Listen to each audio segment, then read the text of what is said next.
Thank you Jesus. खुदा बाप, तेरा पवित्र आत्मा आज एक एक जन को छुए। तेरा वचन इनकी ज़िंदगी में 100 का 100 गुना फलों को लेके आए। खुदा बाप, स्पेशल बाइबल टीचिंग इनके लिए नए रास्तों को, दरवाज़ों को खोलने का कारण हो। खुदावन, ये तेरे वचन की नॉलेज से भरपूर होकर, मामूर होकर चलें। खुदावन, ये अंधेरे में ना चलें। बाइबल कहती है तेरा वचन मेरी राहों की रोशनी, मेरे राहों का दीपक है, मेरे मार्ग के लिए उजाला। तेरे वचन को सुने और सेम ना रहें। पाक करो, तू बड़े कार्य हमारे बीच में कर रहा, उसके लिए तेरा शुक्र करते हैं। प्रभु यीशु मसीह के पवित्र और सामर्थी नाम में हम मांगते हैं, आमीन आमीन। हालेलुया।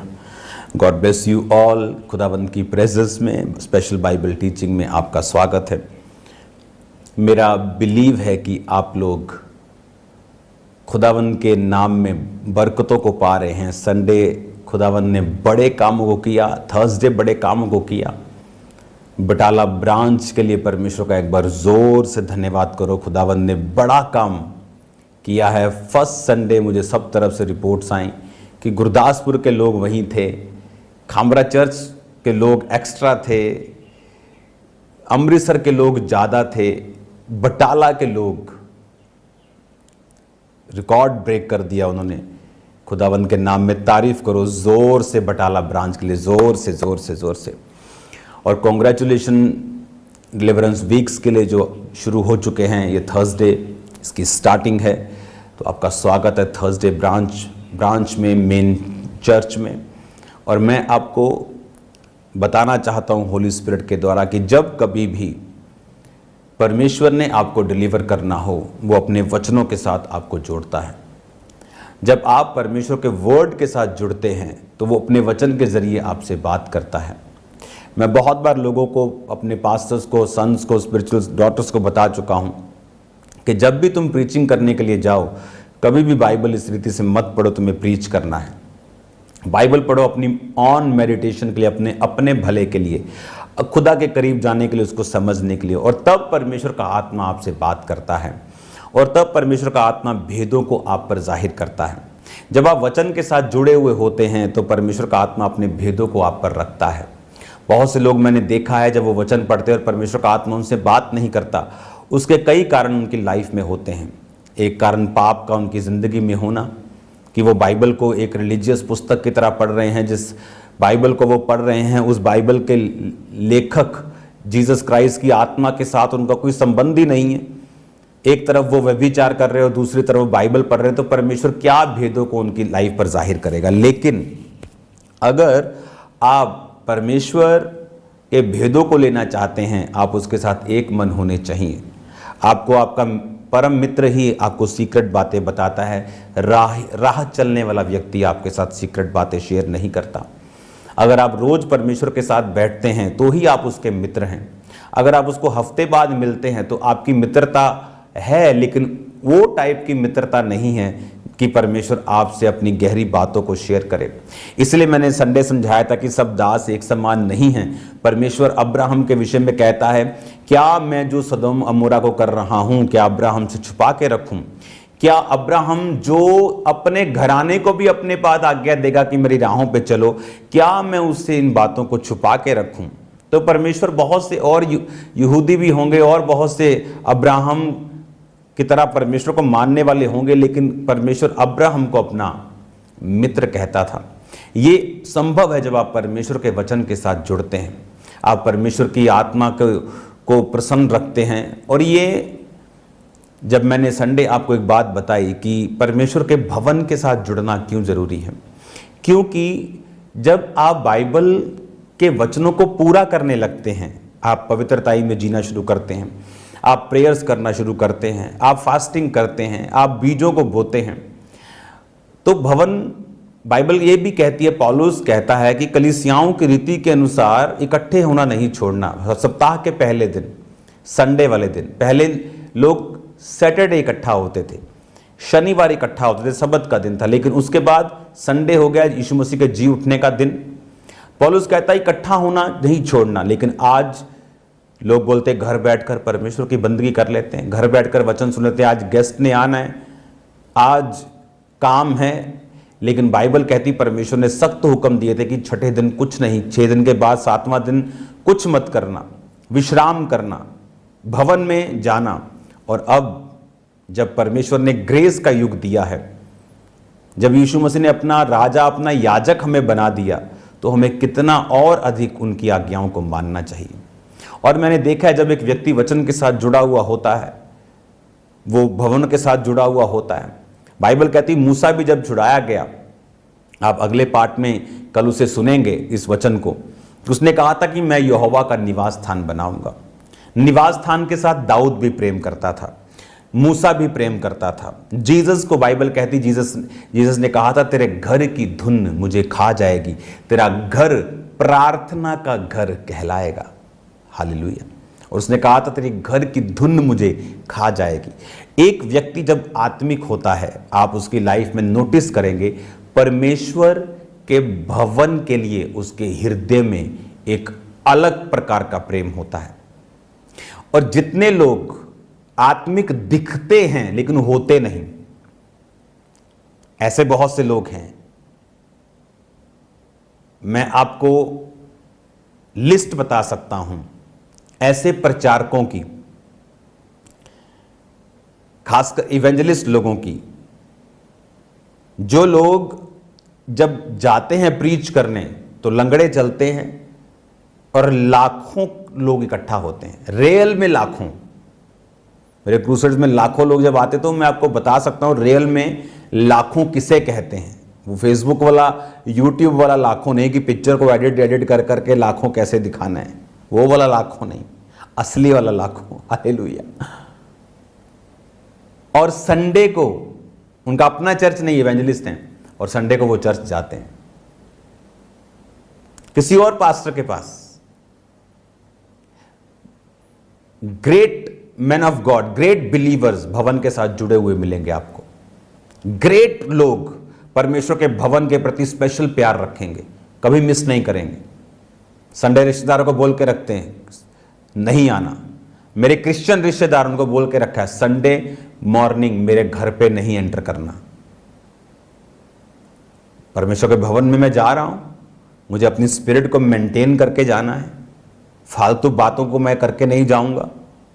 जो भी हेलो हाय शाय करनी है बाद में देख लेंगे, मीटिंग के बाद जो मर्जी करो, हाँ जो मर्जी, मतलब बैठो बात करो, लेकिन मीटिंग से पहले नहीं, क्रूसेड से पहले नहीं। हालेलुया। मीटिंग से पहले मैं अपना कोई व्हाट्सएप चेक नहीं करता। अगर किसी के गलती से हेरेटिक लग भी गए तो ये सोच लो मैंने चेक नहीं किया, वो ऐसे ही लग गए हेरेटिक आपके। हालेलुया। ग्रेट लोग, ग्रेट बिलीवर्स भवनों के साथ जुड़े हुए हैं, सेवकाइयों के साथ, मिनिस्ट्रीज के साथ जुड़े हुए हैं। दाऊद स्पेशल प्रेम करता था, पूरा अपना पर्सनल सोना बो दिया। सुलेमान लव करता था, नेहेम्या लव करता था। आप देख लो लोग, पतरस, जीसस क्राइस्ट, खुदा के भवन के साथ ये प्यार करने वाले लोग थे। मूसा, अभी किसी ने सोचा भी नहीं कि यहोवा के लिए भवन बनेगा। कि वो तो आसमानों का खुदा है, उसके लिए क्या निवास स्थान बनाएंगे, लेकिन मूसा कहता। निर्गमन 15, उसकी अगर हम 2 आयत पढ़ेंगे, मैं कल इसके विषय में बोलूंगा, आप उसे पढ़ना। वहां लिखा है कि मैं उसके लिए निवास स्थान बनाऊंगा। हालेलुया। हम बाइबल के वचनों को अगर पूरा नहीं करेंगे और उस हिसाब से अपने आप को तैयार नहीं करेंगे, इसीलिए आज क्रिश्चियनिटी जो है वो हीलिंग्स, वो डिलीवरेंस हर एक जगह नहीं होती। अगर आप फॉरेन में चले जाएंगे तो इससे भी कम आपको मिलेंगी जो इंडिया में है, कहीं कम। रीजन, आप बदलते जमाने के साथ बाइबल को नहीं बदल सकते, उसका स्टैंडर्ड वही है। अब आपने कई तरह की कम्युनिटीज को अपने में जगह देनी शुरू कर दी है। आदम आदम से प्यार कर रहा है, आदम हवा के साथ था ना कि आदम के साथ। तो ऐसी बहुत सी चीजें जो लोगों ने एक्सेप्ट करनी शुरू कर दी लव के नाम पर, बाइबल में इसकी कोई जगह नहीं है। वो पापियों से प्यार करता है पर पाप से नहीं। हालेलुया। अब जो मैं आपको बता रहा हूं कि ग्रेट लोग खासकर जिन्होंने डिलीवरेंस को पाया है या जिनके द्वारा भी डिलीवरेंस हुई है, खुदा के भवनों से प्यार करने वाले लोग थे। एक स्पेशल लगाव था परमेश्वर के भवन के साथ उनका। आप जानते हैं मूसा, उसके 2 बेटे थे, गर्शेम, एलियाजर। और जब मूसा 40 साल का था, एज ए प्रिंस, उठता भी था तो पांव नीचे जमीन पर आते थे तो सोने चांदी की तारे लगी हुई जूतियां उसको मिलती थी, रेड कारपेट बिछता था, छोटे ओहदा नहीं था उसका, लेकिन बाइबल कहती है कि वो चला गया मिधान देश में और भेड़ बकरियों को चराया। द मोस्ट डिफिकल्ट जॉब है ये। आज की तरह नहीं है जैसे आज चरवाहे क्या करते हैं, अगर आपके आसपास घरों के भी होंगे, सुबह जाएंगे, शाम को चरा के अपनी टेंट झुंड में वापस आ जाते हैं। पुराने टाइम में ऐसा नहीं होता था। भेड़ें होती थी 5-5 हज़ार, 10-10 हज़ार। गए तो गए, 1 महीना चरा रहे हैं भेड़ों को, वापस आएंगे तो धूप, पाला, बारिश, जानवर, रात का डर, सुबह का डर, जंगली, डिफिकल्ट जॉब मूसा ने की। 2 बेटे हुए। आप जानते हैं 40 साल का था जब वो गया, शादी हो गई, बेटे हो गए। 80 साल का जब वो छुड़ाने के लिए गया मिस्र में इजराइलियों को, हम कम से कम भी लगा ले उसका बड़ा बेटा 35 साल का है, इससे भी ज़्यादा होगा, क्योंकि इमीडिएटली उसकी शादी हुई और बेटे हुए। कि जब वो 80 का था तो उसका बेटा कम से कम 35 साल का था, बड़ा। जब वो सेवा करने लगा तो जब यहोशू, मूसा जब परमेश्वर के तंबू में होता था और खुदा उससे बात करता था, उसको लिखाता था, वो सुनता था, लिखता था, या कोई इजराइलियों में कुछ नया झगड़ा या बात होती थी, परमेश्वर अपनी इच्छा उससे बताते थे, वो सुनता था और चला जाता था। लेकिन बाइबल कहती है यहोशू उस भवन को छोड़ता नहीं था, यहोशू तंबू को नहीं छोड़ता था। तो ये मत समझो कि मूसा के बच्चे छोटे छोटे थे, तो जब अगुवाई करने की बारी आई मूसा के बाद तो उसके बच्चे छोटे थे, इसलिए परमेश्वर ने यहोशू को चुना। 120 साल का था मूसा और उसकी आंखें धुंधली नहीं थी, शरीर का स्ट्रक्चर कमजोर नहीं था, क्योंकि परमेश्वर अभी उसको लेके जाना नहीं चाहता था। लेकिन उसने एक गलती की, परमेश्वर उसको लेके जाना पड़ा। लेकिन परमेश्वर ने उसको इस तरह से तैयार किया था कि अभी भी 30 साल वो कहीं नहीं जाता, अभी भी 25 साल कहीं नहीं जाता। अब जब परमेश्वर ने कहा था मनुष्य की आयु 120 साल की होगी, उसके बाद भी लोग 150 साल जीते रहे। पर अब्राहम से लेकर अगर आप देखेंगे, अलग अलग इसहाक को देखेंगे, तो ये सब 120 से ज़्यादा जिए हैं, 175 भी जिए हैं। जिस समय यहोशू चुना गया, उसका बेटा कम से कम 75 साल का था। एक 75 साल का आदमी काबिल होता है, मैच्योर होता है, दुनिया देख ली होती है, लेकिन परमेश्वर ने उसको नहीं चुना, यहोशू चुना। कारण ये नहीं कि वो बच्चों को नहीं चुनता है, कारण ये नहीं कि वो बच्चों को चुनता नहीं है या बच्चों को ही चुनेगा। कारण ये है कि वो अपने बाप को फॉलो कर रहे हैं।